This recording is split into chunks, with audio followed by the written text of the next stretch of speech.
Salut à tous et à tous, c'est le programme et bienvenue sur un nouvel épisode sur les personnages de Smash Bros Ultimate.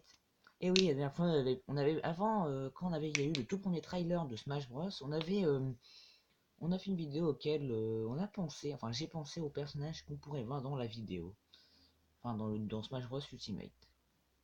Vous pouvez aller voir, hein, vous cherchez dans mes vidéos, c'est top 18 des personnages peut-être jouables dans le nouveau Smash Bros. Voilà.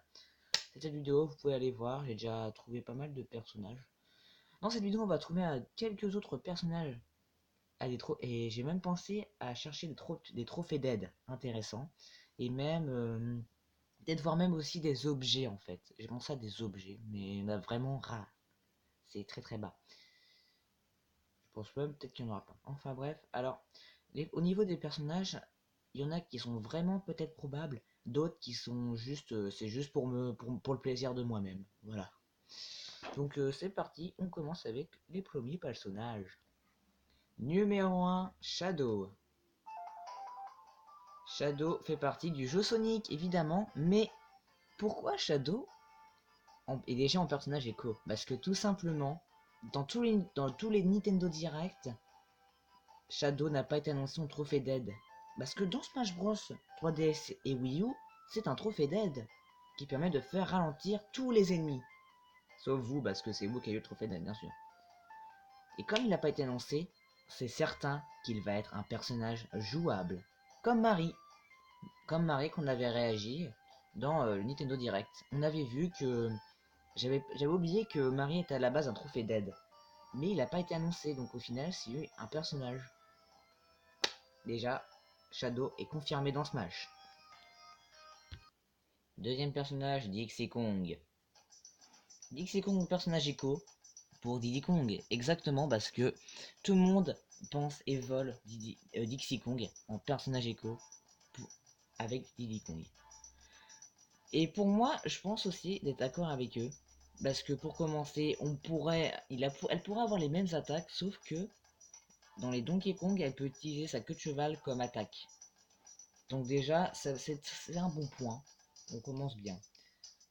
Ouais, c'est vrai que je vois bien venir des attaques avec Dixie Kong avec sa queue de cheval. Il pourrait remplacer certaines attaques avec Diddy Kong. Ça peut être probable. Ça peut être probable. Ça peut être probable. Numéro 3, Bowser Squelette. Bowser Squelette pourrait être le personnage écho de Bowser. Pour des raisons que les attaques pourraient être différenciées par rapport à Bowser. Dans certains Mario, Bowser lance des hachettes, tandis que lui, c'est des os. Il utilise même ses os comme boomerang. On pourrait rajouter une petite attaque à un endroit. Ses boules de feu sont bleues, alors que Bowser sont oranges. Bref, toutes les attaques peuvent être différenciées. Mais le petit souci risquerait d'être son attaque Smash finale. Parce que dans Smash Bros Ultimate, Bowser devient le Giga Bowser de Smash Bros Melee. Et on peut utiliser la cible pour contrôler son point et bam, smasher les ennemis. Est-ce que, s'il est incarné dans Smash, est-ce que ils vont changer totalement pour l'attaque Smash? C'est-à-dire qu'ils vont remettre le Giga Bowser mais en version squelette? Ou bien trouver une attaque différente? La question se présentera au Nintendo Direct. Numéro 4, Sacripon. Sacripon fait partie du jeu Luigi's Mansion 2. Alors pourquoi ce fantôme en particulier? Parce que comparé à tout autre fantôme, il utilise des objets pour se défendre de Luigi et son ectoplasme. Par exemple, il a des lunettes de soleil pour se protéger du flash. Il utilise même des objets pour se défendre, genre une épée et un bouclier, ou même une plaque de métal et un maillet pour tourner et donner des coups.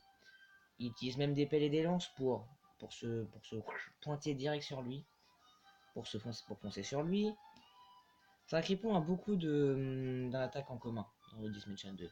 Et si on pouvait les intégrer au jeu, ça pourrait être pas mal. Pour son attaque smash finale, j'ai pensé au fantôme jaune qui est le Sacripon. Sacri Zéro, je crois, je sais plus. Le Sacripon jaune qui est en boss de la tour hantée. Comme ça, il invoquerait son copain, puis il jetterait des bombes sur le terrain. Parce que dans la tour hantée, le boss Sacripon jaune a des bombes pour permettre de protéger la vue et en plus les jeter sur Luigi. On a un personnage. Numéro 5, Gargaros. Gargaros est l'un des boss de Yokai Watch, sauf que dans la version spectre psychique, on peut avoir Gargaros dans notre équipe. C'est pour ça que j'ai pensé à sa version jouable, pas la version boss, parce qu'il est très gros, donc dans le stage ça fait un peu cheaté. C'est pour ça que en version comme ça, il est plus correct comme personnage jouable. Entre niveau matraque et attaque élémentaire, il est plutôt parfait pour un personnage. Et pour l'attaque finale, pour l'attaque smash finale, ça serait Couche Matraque. Et j'ai pensé pour son personnage écho, Orcanos. Voilà, son personnage écho pourrait être Orcanos. Parce que Ogralos est carrément la même chose que Gargaros, sauf que les couleurs et sa tête changent.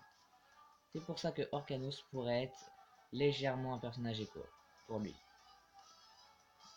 Voilà. Maintenant, on va passer au trophée d'aide. Premier trophée d'aide, Plante Piranha. Plante Piranha, liée à toutes les séries des jeux Mario, est une petite plante cachée dans son tuyau qui sort soit mange Mario, soit crache des boules de feu. Et encore, il y a encore d'autres plantes Piranha qui existent. Et si on pouvait rajouter Plante Piranha en trophée d'aide, ça pourrait être sympa.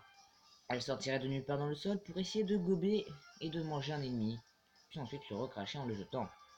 Puis elle se renterre, puis elle va chercher un autre endroit où pousser, puis ensuite continuer à faire son carnage. Voilà, premier personnage trouvé. Deuxième trophée d'aide, Metacerebrus. Metacerebrus est le dernier et le boss final de la tour hantée dans le Dimension 2. Celui-là, il est très puissant. À part qu'il puisse contrôler avec son cerveau les objets à distance, sa télékinésie, il peut même créer un bouclier qui permet de bam projeter les ennemis. Donc ce que j'ai pensé, c'est qu'il pourrait utiliser en arrière-plan je sais pas, il pourrait faire des mimes comme ça, et ensuite jeter des morceaux de décor derrière sur les ennemis. Et si un ennemi tente de s'approcher pour le battre, il utiliserait son bouclier pour le projeter dans les airs. Et le mec qui est où ou pas, ça dépend de ses dégâts. Voilà. Troisième trophée d'aide, Captain Toadette. Captain Toad. Alors, j'ai pensé que vu que Captain Toad ne pourra pas être jouable, et bien du coup, j'ai pensé à Captain Toadette en trophée d'aide. Alors, lorsqu'on utiliserait trophée d'aide, tous les objets pourront être désignés à Captain Toadette apparaîtraient sur le stage. Donc ensuite, elle nous fasse tous ses attaques, tout ce qu'elle peut faire, genre piocher, jeter des objets. Je sais pas ce qu'elle pourrait faire d'autre, mais elle a plein de trucs en commun, Captain Toadette. Ça pourrait être rigolo qu'elle soit dans le stage en train d'utiliser toutes ses attaques qu'elle puisse faire. Tout ce qu'elle puisse faire. Quatrième personnage, le vendeur de masques. Le vendeur de masques vient du jeu Zelda Majora's Mask. Ce petit vendeur avec des masques pourrait être très utile pour un trophée d'aide. Il apparaît sur le stage et vous file à vous des masques au pif du jeu pour ensuite les utiliser dans le jeu contre vos ennemis. Ça pourrait être intéressant de le voir dedans, malgré qu'il est légèrement flippant. Cinquième trophée d'aide, Général Faucheur. Général Faucheur est l'un des final boss, enfin pas vraiment un des final boss, mais l'un des ennemis de Mi en péril. Parce que dans Mi en péril, on pourrait l'utiliser comme quoi il pourrait trancher les ennemis, tu vois, à coup de faux. Mais surtout, il injecte un gaz qui permet aux adversaires, enfin aux ennemis, à nos alliés nous, d'empêcher d'attaquer. Ça pourrait être utile contre les adversaires. Le gaz, boum, voilà, puis après, je sais pas, il pourrait l'enchaîner à coup de faux et boum, terminé, basta. Sixième personnage, Bat, je sais pas comment on dit. Cet oiseau est l'un des alliés qui fait sa première apparition dans Mega Man 5. Beats ou Bets, je sais pas comment est un allié très utile pour Mega Man. Bien qu'il faille récupérer 8 lettres dans le jeu pour le débloquer, ce robot est capable de foncer sur des ennemis et les attaquer. C'est pour ça que si on l'invoque, il foncerait sur un adversaire pour l'enchaîner, l'attaquer et boum, le faire sortir du jeu. Ça pourrait être intéressant de le voir en trophée d'aide. 7ème trophée d'aide, Thwomp. Alors, précisément, je veux parler de Thwomp ailé, parce que dans le Maker, quand Thwomp a des ailes, il se déplace, les yeux fermés, et dès qu'un ennemi passe, boum. C'est pour ça que dans Smash Bros, si on pouvait l'utiliser, il serait tout en haut du jeu, puis dès qu'il voit un ennemi, dès qu'un ennemi passe devant lui, boum. Et là, balayé. Ça pourrait être sympa de le voir. En plus, avec des ailes, c'est un petit peu plus simple, parce que si tu restes comme ça, t'as juste à pas bouger, tu restes comme ça jusqu'à qu'il s'en aille.